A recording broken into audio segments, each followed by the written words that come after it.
C&G Farm started in 1969. My mom and dad purchased at that time about 105 acres, and it's been, growing ever since. I can remember coming home from school and the bushel crates would be all lined up down the rows of apples.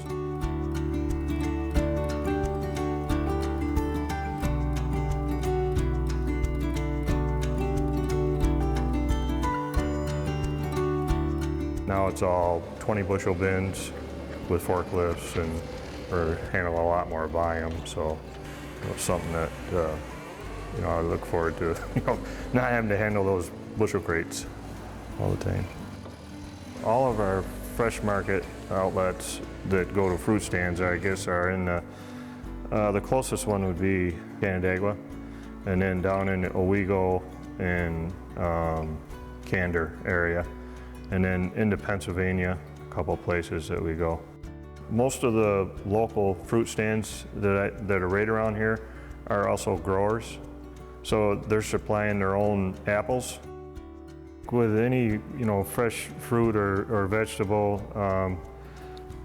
the point from harvest to the table, it is sometimes those windows are fairly short, where you have to preserve them by refrigeration or some other means.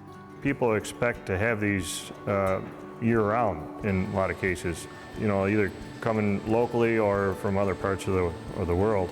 It's almost got to be something that you have in storage and are able to distribute a little at a time. The industry as a whole is heading more towards controlled atmosphere storage, which will lengthen the life of fruit. That's probably one avenue that we're going to expand upon.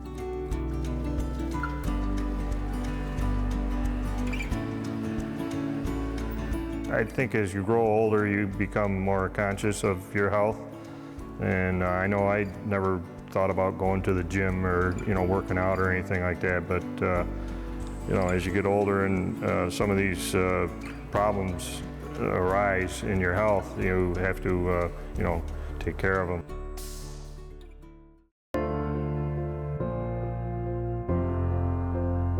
Last June 2015, my wife had a heart attack.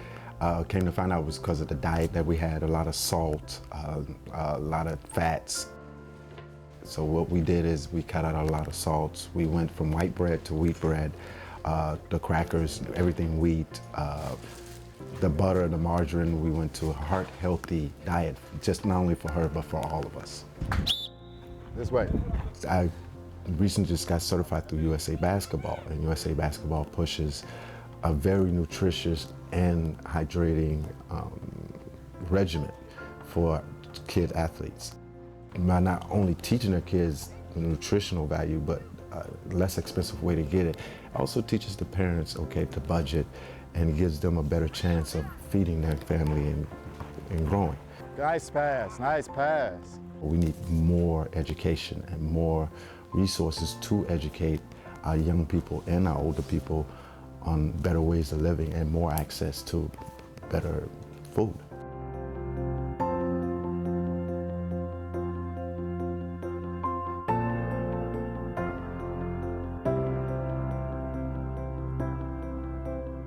So the biggest is the access, because the corner stores, they don't have access to big fruit stands and fresh food and cheaper available of healthy items. Most of the things that they carry that are within monetary value are cheap, sugary products and chips and sugary drinks. It's very helpful for the truck, for the food truck, and we have the farm stands to come into the neighborhood, because it gives access for people in this community to be able to get to those fresh fruit and vegetables.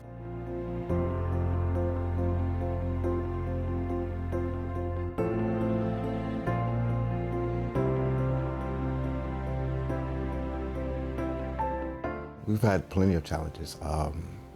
Past couple of years, they've cut our food stamps. We've had to go to pantries, but now they changed it. We can only go once every 2 months because we've run out of food. Right now, it gets hard to live off a budget with $88 and a fixed income that me and my wife have. to make sure that we're feeding 5 kids, 2 grandkids, and that they eat enough and that they eat a nutritious meal. It gets really hard. If you want to make it more accessible, let's make the healthy foods less expensive or make them unhealthy foods more expensive.